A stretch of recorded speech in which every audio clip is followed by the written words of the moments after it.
Greetings and salutations, everybody. Welcome to a brand new edition of Holding Court here on the First State Hoops Report YouTube channel. I am First State Hoops Report founding editor and Holding Court host Chris Stevens. Hopefully, you all are doing well out there.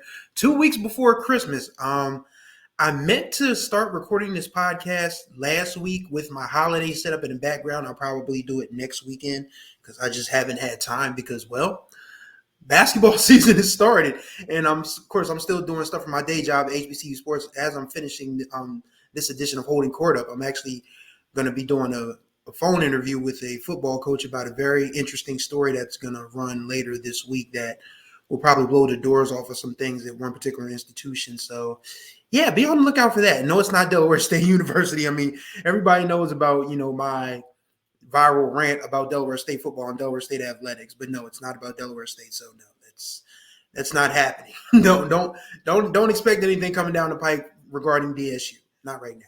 But yeah, it's just been a really busy time for me. And of course, we got to talk about the start of basketball season. And of course, before we get started, make sure you like this video, subscribe to this YouTube channel, all of our contact information. And once again, my donation link will be in the description below where you can, get in contact with us. And if you feel so moved to donate some money to the cause, please feel free to do so because gas ain't cheap. Keeping this car on the road and being able to, get to every gym and, life is expensive. So, and running a business and running a news outlet is expensive. So if anybody feels motivated or inspired or kind enough to, drop something in the bucket during the holiday season, we greatly appreciate it. Okay. I was at 3 games this week, all girls games. And everyone's like, people probably noticed that I start the season really girls heavy because I don't want them to get lost in the shuffle. That happens a lot with coverage around in the state of Delaware because people are so tied into one way of thinking that, oh, wow, it's only going to be about 3 or 4 teams competing for championship this year. There's no point in going and seeing anybody else. No, there is a point in going to see everybody else because there's talented girls across the state. And I'm very much looking forward to continuing that trend, at least in the first half of this coming week. And I'll talk about where I'm going this week in a minute. But first game I went to Monday, I was actually kind of crestfallen that I thought I wasn't going to be able to make that game Monday night because I'm still putting together the First State Hoops Report season previews. I'll probably hopefully finish those up today. I said they was going to go out on Sunday. It's Sunday morning. Hopefully I'll have them finished up in time for y'all to read on Monday. And I was, getting back to coaches about, different things because we want to feature to anchor your preview coverage. And I wanted Sal's to anchor my boys' coverage because, of course, Sal's defending state champs. Coach Trevison was like, we're having media day on Monday. We'd love you to come through. And I was like, cool, I'll be there. And then I remembered, doggone it, Apple's playing Archmere girls. I'm not going to be able to make it. I was so hurt that I was going to be able to make that game. But Coach was like, we're starting right at 3 o'clock. I was like, oh, so I can go. So I did my interviews. You'll be able to read the quotes from Coach Trevison, Isaiah Henson, Kareem Thomas, Justin Hines, and Robbie Johnson Jr. on Monday. And, as the anchor piece to the boys preview. So after getting, talking to the coach and those young men, I got my butt on 95, cut across Route 1 to Middletown. It's the principle. I'm not paying $1 during the week and $3 on the weekend to drive to Middletown. It's the principle. I just refuse. So I take the back way. I took 95 to 896 to 15 to Apple. Yes, it's a longer drive, but it's the principle. I'm not paying to drive to Middletown. I'm sorry. It's unconscionable to me. For someone who's driven in this state for 25 years or more, I'm not paying to drive to Middletown. It's the principle. Plain and simple. So yes, I took the long way to Apple on Monday and got to see Archmere and Apple's girls play. Dan Pisani always does a great job with his girls. And I find it interesting that, these two teams seem to play each other in the first game every year. And it's always, high drama. Coach Pisani jokes with me, every time you come to a Archmere game, I know it's only going to be a 1-possession game, so let me get my heart ready. I'm like, shoot, I got to get mine ready. But, yeah, that was a pretty good game. Apple actually got off to a great start. Deja Martin couldn't miss in the first half. And then third quarter, Lucy Oliver and her teammates came alive. One thing about Lucy that I think folks are going to find very interesting is that she has the potential to be a first-team All-State player this year, her senior year, and she's not going to play college basketball. Not that she can't, not that she doesn't want to, but she's one of those genius-level kids that's going into a school that, doesn't have a strong basketball team because she's going to be a pilot, I believe, airspace science and all that good stuff. So, go see Lucy Oliver while you can because, you may not be able to see her in college. But, yeah, she's a very talented ball player, smart kid, good kid to talk to for interviews. So, I just wanted to put that out there. So, shout out to Lucy. But, yeah, she scored 24. And Archmere, they were down, most of the game. In fact, they didn't take a lead until Bridget Malloy hit a layup with like 3.5 minutes left in the fourth quarter. So, you figure, okay, they've come all the way back. There's no way they're going to lose this lead. But Apple just, locked down on defense. Got a couple buckets and free throws and key stops near the end, and they were able to win that game. They lost to Padua in overtime on Thursday, and, of course, they just lost the game and she got gamed on Saturday. But that's an Apple team I feel like they've got the potential to be really, really good. They just, it's gonna be interesting to see how the new pieces fit into place because you've got Danye Samuels coming over from St. George's, Aaliyah Henlin coming from AI, and Jay Van coming from Odyssey Charter. So once those three kind of, get used to playing with Deja Martin, Sophia Montebello, Kyla Reed, they should be that's a really solid six that's probably going to win Flight A. I won't say in a walk because I still think St. George's has the potential to be good. Middletown's girls are going to be better than they were last year, and they were actually really good last year. So can't count out Mount Pleasant or Delcastle either because it seems like Delcastle's playing really strong under their new coach and so is Mount. So you just got to be mindful that Apple is the best team in Flight A, but it's not going to be a walk. Not by – I mean, they should win it, but it's not going to be like, just full speed ahead. I mean, it could be. It could be because they have the talent to do it, but, you have to play the games first. Archmere, meanwhile, it's going to be interesting to see how they, integrate their new pieces. They got Cecilia Connolly, who Coach Pisani told me said he's been trying for years to get her to join the basketball team. But after her senior year of volleyball, she came to the coach and said, okay, I want to play. And, she's going to be one of those kids that gets better as the season goes along. She's got the height. She finishes around the basket. She rebounds. I mean, it's not like she's one of those kids that you just throw out there and, you can just look and see that they've never seen a basketball before. That type. And Cecilia's obviously seen a basketball before. So that's going to give Lucy more of a chance to be free on the defensive end and free probably for her up offensively as well. Of course, Bridget Malloy is going to be one of those kids that you talk about in the next 2 years as one of the more all-around players in the state. She's a great defender. That's the first time I've seen anybody stay in front of Kyla Reed in the 4 years I've seen Kyla Reed play basketball. Like Bridget literally was able to stay in front of her because Kyla's one of those kids that's so doggone quick and good with the ball. When she's behind you, it's over. You might as well just go ahead and concede the layup or the open look to another that she's going to find a teammate for. But Bridget did a good job on Monday to stay in front of Kyla. I mean, and that's not an easy task. So, yeah, that Archmere team is going to be really, really solid coming down the pike. Tuesday, I went to what I considered the game of the week, and that was Ursuline versus St. Elizabeth. And St. Elizabeth, pardon me. Sorry, Jason. It went how you would expect, with Ty Taylor, the new coach, and integrating these new pieces. I like Tanaya Reese a lot. That was my first time seeing Tanaya Reese play. She's really good. Same thing from Michaela Sullivan. Erica Huggins had a rough game. Let me get off the beaten path real quick. And shouts out to Sean Green and my guy HW, #stop ref abuse. I'm not saying let's abuse the referees, but at the same time, let the kids play, please. Gigi and Sticks have been talking all first half. Like they was jabbering back and forth, and you want to see that. To me, I grew up in the 90s. So when I saw people like Lenny Brown, Gary Lumpkin versus Corey Curtis and Stephen Curtis and folks like that, and when I went to high school and saw, Howard versus Wilmington High, wasn't none of this, friendly stuff of people patting each other on the butt and, just laughing. There was trash talk. There was trash talk.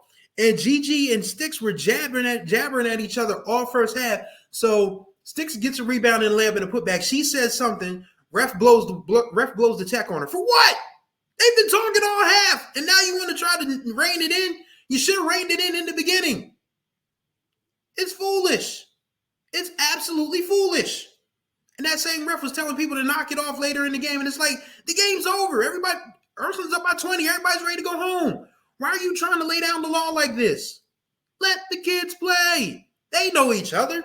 It's not going to get out of hand. There's not going to be any swinging or, fists or anything. Relax, please. Thank you. But that Tech threw sticks off her game. I could tell. That's Tech threw off her game. It's like she was just so discouraged the rest of the game because, she had a rough shooting night and then she gets an easy bucket and, she's like, yeah, got one. And then the ref goes, bang, you. It's like, now what? Just my opinion. Again, I think the referees mostly across the board do a fantastic job. So this isn't me, throwing shade or, casting aspersions on the job the referees do. But just in that one instance, I felt like that ref went too far. That's just me. But yeah, Gigi was phenomenal. Taylor Brown, the best defensive player in the state by far. It's not a contest. Literally, you can't, she doesn't give you a break. And that has to be really frustrating if you're used to being able to dribble up court, survey the floor, set up the offense, look for your shot. And but by the time you turn after a made basket, a turnover, a free throw, or whatever, you turn around to catch the inbounds pass, and there's this kid, all arms and limbs, just all up in your face. 94 feet. That has to be like, oh my God, what is wrong with you? There's nothing wrong with Taylor Brown. She's just a defensive menace. And you need a defensive menace if you are going to succeed in basketball across all levels. High school, college, pro.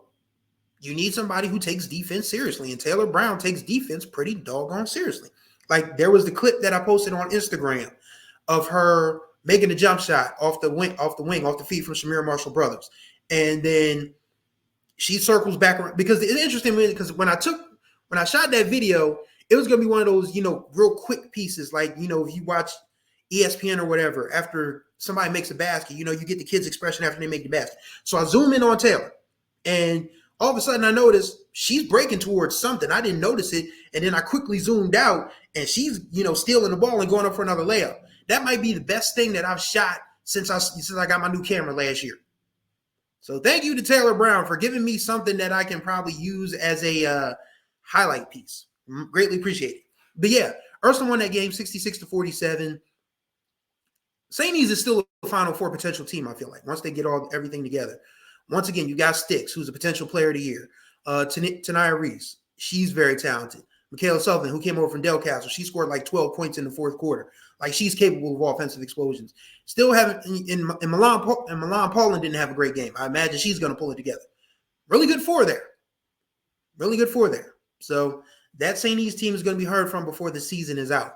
And moving on to Thursday.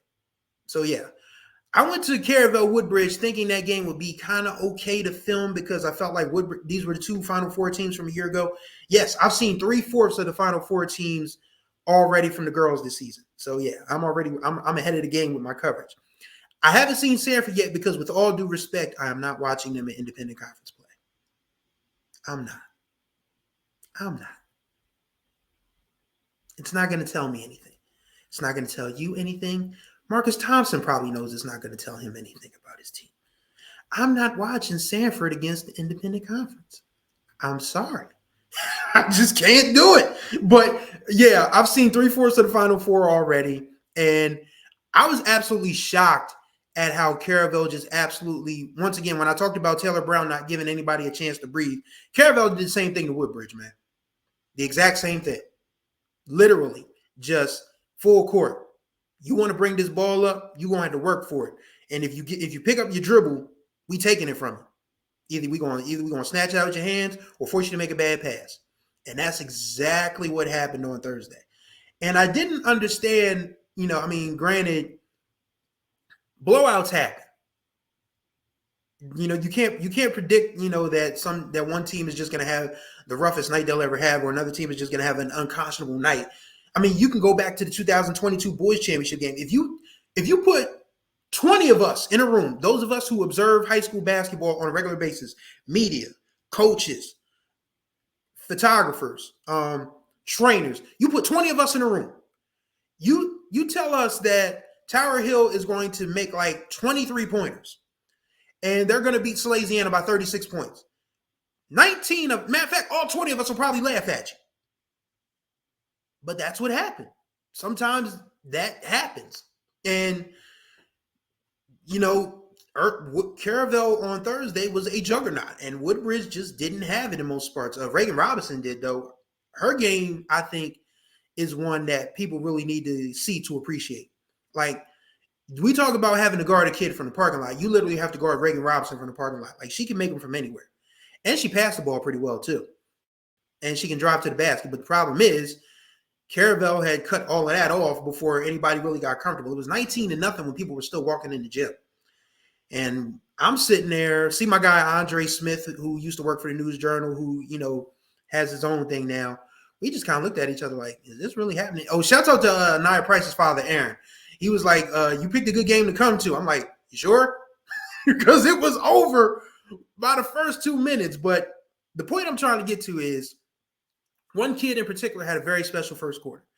And Jasiyah Crawford can score the basketball, make no mistake about it. I was just, you know, surprised to see her looking for her offense like that because she's usually the quarterback of the team on both ends. She directs the offense and she, you know, kind of calls plays on defense. But she was looking for her shot Thursday night. And then Dre walked over to me and said, she's close to 1,000. I said, oh, snap. And, of course, she scores a 1,000 point in the first quarter, and it's a celebration. And the first 1,000 point scorer we have in the state of Delaware for this season. So congratulations to Jasiyah Crawford. I just was, you know, speaking too fast. Congratulations to Jasiyah Crawford, a very talented player.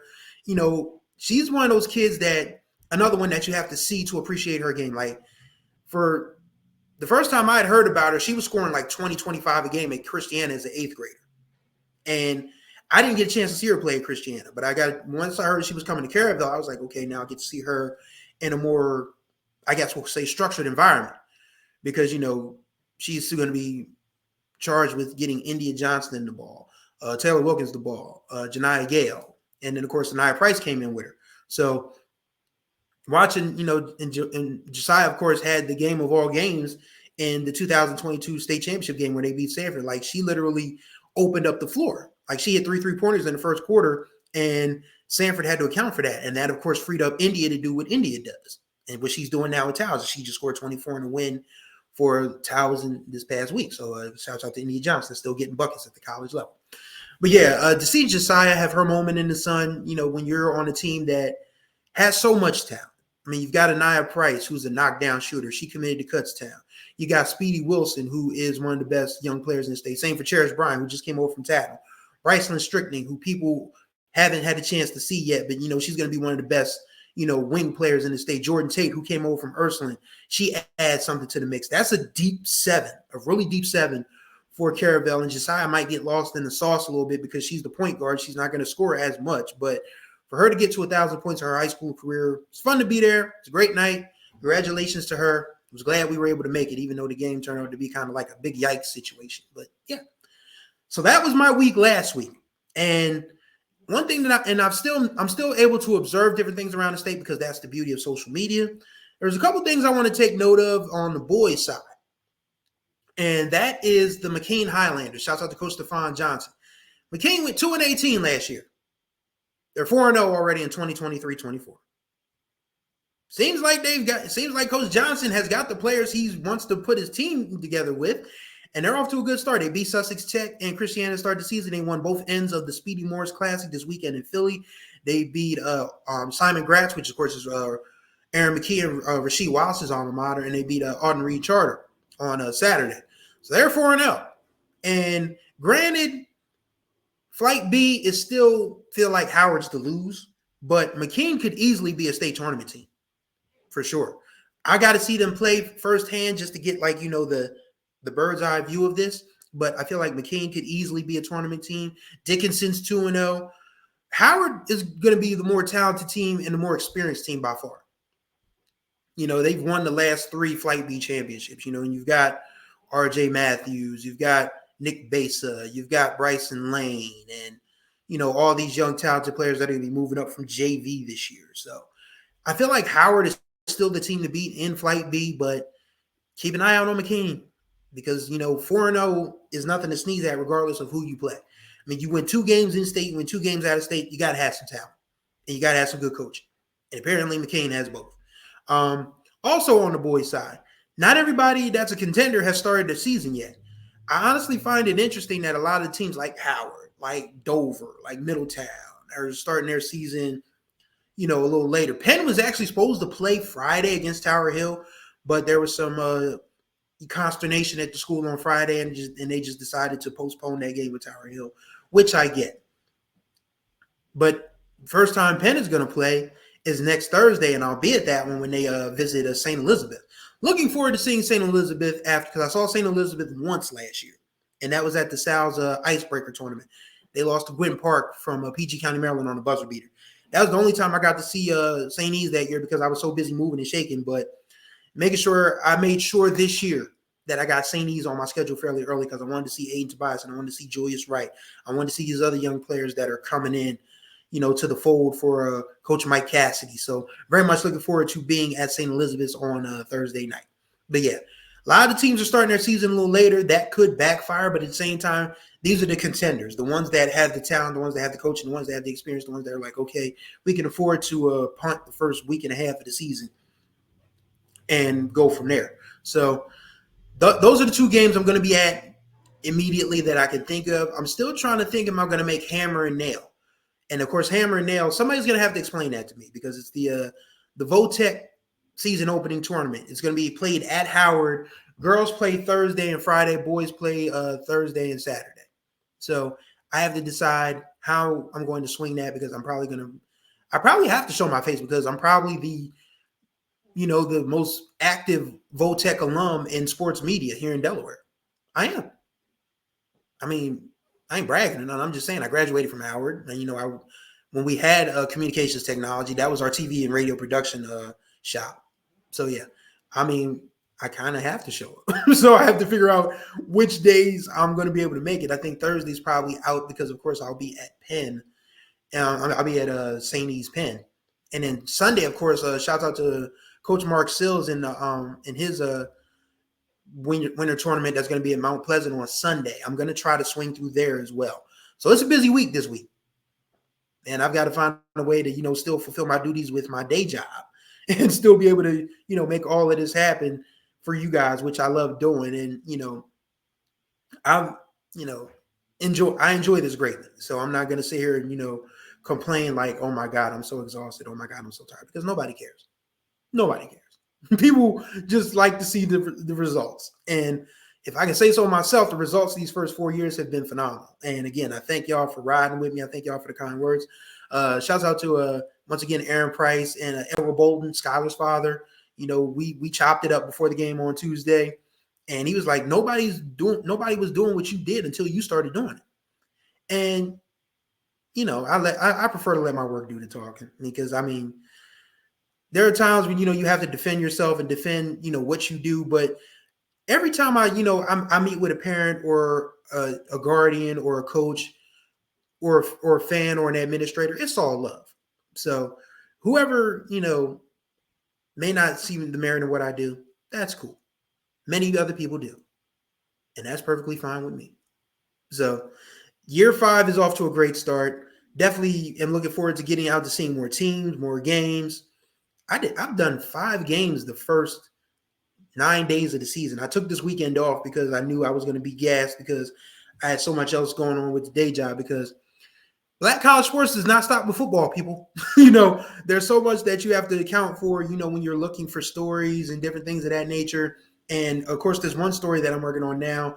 It's my first kind of investigative piece. And I haven't done an investigative piece in God knows how long. And I know how to do them, but it's just like nervousness because you never know how it's going to be received. But we will see how it goes. And with that in mind, I'm going to get off of this stream and upload this video so y'all can watch and tell me what you think. So thank y'all for watching this week's edition of Home Court. Greatly appreciate y'all's time. As always, once again, all the contact information, the website, our donation link, all will be in the description below. Don't forget to like the video, subscribe to the channel, and tap the notification bell so you can be notified when new stuff drops, like when Jasiyah Crawford scores 1,000 points, or when GG Banks makes another crazy no-look pass, or when Taylor Brown takes the ball from another player. You can see it all here on the First Day Hoops Report YouTube channel. Thank y'all for watching. And until we see each other in the gym, y'all take care of yourselves and each other.